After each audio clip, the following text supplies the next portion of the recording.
இன்று இந்த நாட்டில் அநேகமாக பேசப்படுற ஒரு விடயம்தான் அரிசி விலையும் தேங்காய் விலையும்.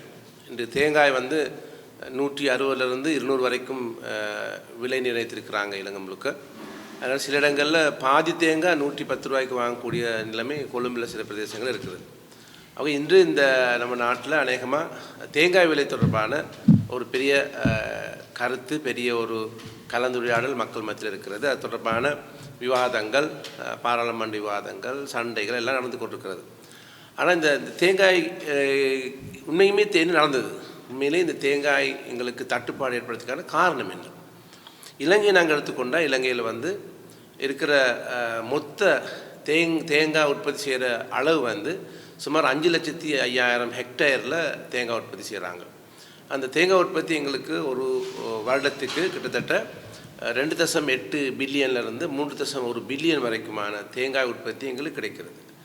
அந்த உற்பத்தியை நாங்கள் எடுத்துக்கொண்டு பார்த்தால் இலங்கையில் உண்மைக்குமே தேங்காய் உற்பத்தி கணிசமான அளவு இருந்தாலும் எங்களது நுகர்வு கொஞ்சம் அதிகம்.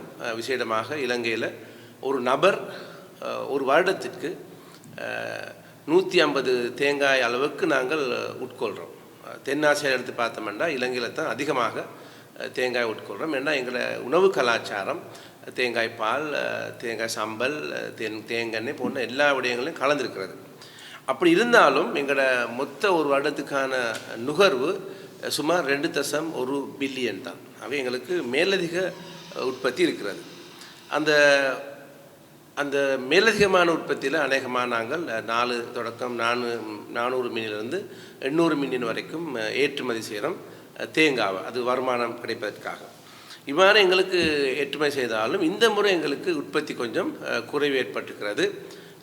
அந்த உற்பத்தி குறைவுக்கு காரணம்தான் எங்கள் நாட்டில் 1980 தேங்காய் காணிகளை துண்டாடக்கூடாது, அந்த உற்பத்தியை பாதுகாக்கணும் என்ற இந்த சட்டத்தை இந்த திறந்த பொருளாதாரத்து கொள்கையின் பின்னர் மாற்றி அந்த கொண்டு வந்தது காரணமாக இன்று கம்பஹா, புத்தளம் போன்ற பிரதேசங்களில் காணி துண்டாடி விற்பனை செய்வதற்கு அது வழிவகுத்திருக்கிறது. அதனால் அநேகமானவங்க காணி அபிவிருத்தி என்ற பேரில் தென்னை மரங்களை வெட்டி காணி துண்டாடி விற்பதனால தென்னை மரங்கள் பாரிய அளவில் கடந்த 44 வருடங்களில் அழிவடைந்திருக்கிறது.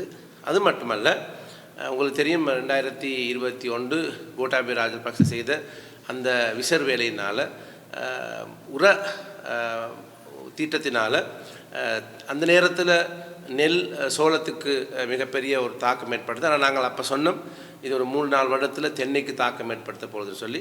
அவங்க அந்த தாக்கம் இப்பொழுது வந்திருக்கிறது. அந்த நேரம் உரம் போடாதனால இன்று விளைச்சல் மிகவும் குறைந்திருக்கிறது. அந்த விளைச்சலின் குறைவு காரணமாகவும் இந்த தட்டுப்பாடு ஏற்பட்டிருக்கிறது. அது மட்டுமல்லாமல் 2021 வருஷத்தில் உங்களுக்கு தெரியும் சிங்களத்தை சொல்லுவாங்க சுதுமேசா அல்லது மைட்டா என்ற தாக்கம் ஏற்பட்டது. அதுவரை காலமும் இலங்கையில் அந்த பங்கஸ் தாக்கம் இல்லாதிருந்த தென்னை மரங்கள் அநேகமாக நாங்கள் எதிர்பார்க்கணும் இந்த தனிமைப்படுத்தல் குவாரண்டைன் சட்டத்தின்படி சில உற்பத்தி பொருட்கள், சில நுகர்வு பொருட்கள், சில விவசாய பொருட்கள் இறக்குமதி செய்ய இயலாது, அது தனிமைப்படுத்தப்பட வேண்டும் என்ற சட்டத்தின் கீழே. ஆனால் அது தொடர்பான சரியான சட்டம் பின்பற்றாத காரணத்தினால இலங்கையில் விசேடமாக இந்த தென்னையிட தாக்கம் ஏற்பட்டது. அதே நேரம் நம்மளோட காலநிலை காரணமாகவும் விசேடமாக இலங்கையில் மட்டுமல்ல உலகம் முழுவதும் வெப்பமாதல், புவி வெப்பமாதல் காரணமாக மழை வீழ்ச்சி தொடர்ந்து கிடைக்குது. இலங்கை எடுத்துக்கொண்டாலும் இந்த வருடம் தொடர்ந்து மழை வீழ்ச்சி. ஆகவே மழை வீழ்ச்சி அதிகமாகும் பொழுது 125% தென்னை பூக்கள் காயாக மாறுவதில்லை. ஆகவே அந்த காலப்பகுதி இலங்கையில் மழை வீழ்ச்சி அதிகமானாலையும் இன்று எங்களுக்கு தென்னை உற்பத்தியிட வீழ்ச்சி 25% காணப்படுகிறது. இப்படி அது மட்டுமல்ல, எங்களை தென்னை ஒரு ஹெக்டேரு கிடைக்க வேண்டிய விளைச்சல் மிகவும் குறைவாக இருக்கிறது. உதாரணத்துக்கு தமிழ்நாடு எடுத்துக்கொண்டால் ஒரு ஹெக்டேருக்கு 6000 மெட்ரிக் டன் அல்லது 6000 மெட்ரிக் டன் தேங்காய் எடுப்பாங்க. ஆனால் நம்ம நாட்டில் இலங்கையில் 2000 தான் தேங்காய் கிடைக்கப்படுகிறது, 2000 மில்லியன். அவை இந்த அடிப்படையில் பார்க்கும் பொழுது நமது நாட்டில் உற்பத்தியும் அதிகரிச்சிருக்கிறது, நுகர்வும் அதிகரிச்சிருக்கிறது. அதன் காரணமாகத்தான் இந்த தென்னை தட்டுப்பாடு, தேங்காய் தட்டுப்பாடு ஏற்பட்டுக்கிறது. ஆக இந்த தேங்காய் தட்டுப்பாடு ஏற்பட்டுக்கும் இதற்கு நாங்கள் என்ன நாங்கள் செய்கிறோம் இந்த இதுக்கு பதிலளிப்பதற்காக இன்று நாங்கள் சத்தோசையில் ஒரு வரிசையாக நின்று கொண்டு தேங்காய் எடுக்க சொல்கிறோம். நாங்கள் தேங்காய் எடுக்கிறவங்களுக்கு தெரியும், தேங்காய் நாங்கள் ஆட்டி பார்த்து தான் தேங்காய் எடுப்போம். ஆனால் சத்தோசைக்கு போனால் இன்றைக்கு வரிசையில் நிற்கணும், ஒரு பேக்கில் போட்டு தராங்க. அந்த தேங்காய் வீட்டுக்கு கொண்டு வந்து பழுதாக இருந்தாலும் அதை மாற்ற இயலாது. அவங்க இன்றைக்கி 160 200 ரூபாய்க்கு விற்கிற தேங்காயும் சுவரை நாங்கள் எடுக்கிற நிலைமையில் இருக்கிறோம். அவங்க இந்த நிலைமையில் நாங்கள் எதிர்க்கட்சியினர் அல்லது தொடர்பாக கதைக்கிற அரசாங்கமும் என்ன தீர்வு கொண்டு வராங்கன்னா இறக்குமதி செய்கிறதுக்கான தீர்வாக ஏற்படுறாங்க. அவங்க இறக்குமதி செய்வது என்பது இன்னும் எங்களது இந்த தேங்காய் தாக்கத்தை அதிகரிக்கும். விசேடமாக நாங்கள் இலங்கையில் தேங்காய் இறக்குமதி செய்ய இயலாது. அதே நேரம் எங்கள் நாட்டில் தேங்காவை ஏற்றுமதி செய்யும் பொழுது நாட்டு உற்பத்திக்கு தேங்காய் தட்டுப்பாடாக இருந்தால் ஏற்றுமதி தடை செய்ய வேண்டும். உங்களுக்கு தெரியும், இந்திய அரசாங்கம் கிட்டத்தட்ட பெரிய வெங்காயம் இலங்கைக்கு ஏற்றுமதி செய்ய ஒரு பிரதான நாடு. ஆனால் இந்தியாவில் தட்டுப்பாடு ஏற்படும் பொழுது அதை தடை செஞ்சாங்க. அதுபோல் தான் நாங்கள் பாகிஸ்தானில் இறக்குமதி செஞ்சோம். அவங்க நாடுகள் தங்கள் நாட்டில் தட்டுப்பாடு இருக்கும் பொழுது ஏற்றுமதியை வரையறைக்கு உட்படுத்துகிற திட்டம் இருக்குது. ஆனால் இலங்கையில் இன்னும் அதை நாங்கள் கை வைக்கலை. ஏன்னா அநேகமான இந்த ஏற்றுமதியாளர்கள் ஒன்று சேர்ந்து இந்த நெல் மாதிரியே ஒரு தேங்காய் ஏற்றுமதியாளரும் ஒரு ஏகபோக உரிமையை கொண்டாடும் ஒரு நிலைமைக்கு வந்திருக்கிறாங்க. அவங்க தான் தேங்காயில் கேள்வியை நிரம்பலை தீர்மானிக்கும், அதே நேரம் விலையும் தீர்மானிக்கிறாங்க. ஆகவே அந்த விலையை தீர்மானிக்கும் அந்த சட்டத்துக்குள்ள தேங்காய் ஏற்றுமதியாளர்களாக இருக்கிறார்கள். அதே நேரம் அவர்கள் இப்பொழுது அரசாங்கத்துக்கு ஒரு யோசனை முன் வச்சுருக்காங்க, தேங்காய் இறக்குமதி செய்ய வேண்டும். ஆகவே இந்த விலையை நிர்ணயிக்கும் அவர்கள் தட்டுப்பாடையும் ஏற்படுத்தி இறக்குமதி செய்யும் ஊடாக இன்னும் எங்களது இந்த தேயிலை மன்னிக்க வேண்டும் தெங்கு உற்பத்தி இன்னும் தாக்கத்தை ஏற்படும். அதே போல் இருக்கும் காணிகளில் விசேடமாக நாங்கள் இலங்கையில் எத்தனை பேருக்கு காணி துண்டு இருக்கிறது தென்னை மரம் உருவாக்குவதற்கு. விசேடமாக நாங்கள் மலையக மக்கள் எடுத்துக்கொண்டால் இன்றும் அவர்களுக்கு ஒரு தென்னை மரம் அளவு கூட ஒரு மிளகாய் செடி உண்டுவதற்கான காணி கூட இல்லை. அவை இன்று சுமார் தோட்டங்கள் இருக்கும் 2,50,000 குடும்பங்களுக்கு ஆக குறைந்து 2 தேங்காய் ஒன்றுவதற்கான காணி வழங்கப்பட்டிருந்தால் இன்று சுமார் 5 லட்சம் தென்னை மரங்கள் அவர்களுக்கு நாளாந்த தேவைக்கு போதுமாக இருக்கும். ஆக இன்னும் நாங்கள் இந்த தெங்கு உற்பத்தி அதிகரிப்பதற்காக பயன்படுத்தாத காணிகளும் விசேடமாக மலையக மக்களுக்கு இந்த தங்களது பொருளாதாரத்துக்கு தேங்காய் உற்பத்தியை தன்னிறைவு செய்வதற்கான அந்த வாய்ப்புகளை ஏற்படுத்தி கொடுப்பதற்காகவும் இன்னும் இலங்கை முழுவதும் புதிய தெங்கு வகைகளை அறிமுகப்படுத்துவதூடாக புதிய விளைச்சல் தரக்கூடிய தெங்கு வகைகளை அறிமுகப்படுத்துவதூடாகவும் விளைச்சல் அதிகரிப்பதற்கான மானியம் அத்துடன் உரப்பாவனை விவசாய ஆலோசனைகள் ஊடாகவும் தென்னை அபிவிருத்தி செய்வதன் ஊடாக இந்த தென்னைக்கு நாங்கள் பிரச்சனைக்கு தீர்வு காணலாம். அதை விடுத்து நாங்கள் எதிர்க்கட்சியை நாங்கள் எடுத்துக்கொண்டாலும் இதை ஒரு வினைத்திறனான விதத்தில் ஆலோசனை வழங்கி இந்த மாற்றத்தை ஏற்படுத்துவதற்கு பாராளுமன்றத்தில் கதைக்கிறார்களா என்பது எங்கள் கேள்விக்குறியாக இருக்கிறது. மக்கள் தொடர்ந்தும் கல்லூரிகளை கண்டுபிடிப்பதற்கு செலுத்தும் அவதானம், நல்ல அரசியல்வாதிகள் இருக்க வேண்டும் என்ற அவதானம், படிச்சிருக்காங்களா இல்லையாண்டு இந்த துறையில் நாங்கள் பார்த்து கொண்டு போகும் பொழுது இன்னும் எங்களது நாட்டில் இவ்வாறான உணவு பற்றாக்குறை தட்டுப்பாடு என்பதை நிவர்த்தி செய்ய முடியாத காரணங்கள் உருவாகலாம். ஆகவே மக்கள் இன்னும் விழிப்புடன் கேள்வி கேட்பதற்காக இந்த மாற்றத்தை ஏற்படுத்துவதற்கு பங்களிப்பு செய்ய வேண்டிய கட்டாயத்தில் நாங்கள் இருக்கிறோம். அது மட்டுமல்லாமல் அரிசி விலை எடுத்துக்கொண்டாலும் இலங்கையில் இன்று 220 ரூபாய் கண்ட்ரோல் விலையில் இருந்தது இன்றைக்கி ஜனாதிபதி 230 அதிகரிக்கிறதுக்கு அனுமதி வழங்கியிருக்கிறார். அது எப்படி அவர்கள் அரிசி ஆலை உரிமையாளர்களுக்கு 230 அதிகரிப்பதற்கு வாய்ப்பு கொடுத்து மேசையில் அடித்து மக்களுக்கு சந்தோஷம் ஏற்படுத்தி கொடுத்துருக்கிறார். ஆனால் இன்று அரிசி கிடைக்கிறதா?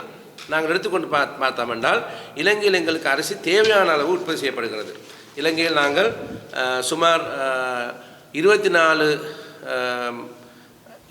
லட்சம் மெட்ரிக் டன் அரிசி ஒரு வருடத்துக்கு எங்களுக்கு உற்பத்தி செய்யப்படுகிறது.